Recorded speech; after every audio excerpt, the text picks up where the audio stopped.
It's a true testament to human achievement that we've been able to take something so chaotic as the winds and harness it for electricity. That's exactly what they're doing here at the Blue Creek Wind Farm in Van Wert. And on a day like today where we have blue sky, these wind turbines almost look majestic. But when severe weather comes knocking, they have to withstand quite a bit.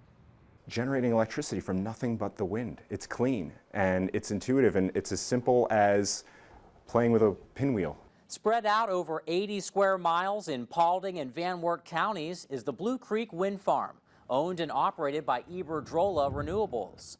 The park is made up of 152 wind turbines that tower 328 feet over the flat landscape. This operation came online in 2011 and generates enough energy to power 76,000 homes annually. That's about 4 times the number of households in Paulding and Van Wert counties combined. The Blue Creek project is actually our largest single-phase installation of over 50 projects that we have in 18 different states. The rotor is rotating at 16.2 rotations per minute. Each wind turbine is monitored and controlled at the turbine itself, from the Operations and Maintenance Building in Van Wert, or remotely from the National Control Center in Portland, Oregon.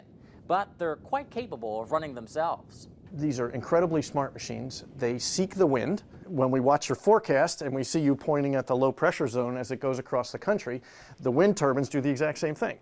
So they're pointing to the southwest, and as that low pressure zone goes by, it follows them and the turbines spin.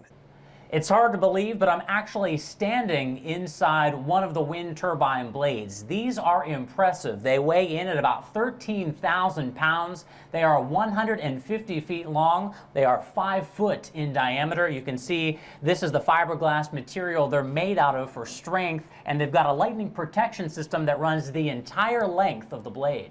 Where there's lightning present, and the blade is struck by lightning, then the electricity is sort of safely dissipated to ground. We have a lightning warning system that can give our plant operators notice, and that warning is issued at about 45 miles distance away from the plant. Besides lightning, these wind turbines also have to withstand ice and hail. Hail is pretty common. The conditions are usually not severe enough to impact the turbine energy production, so we'll run through a hail event without any problem.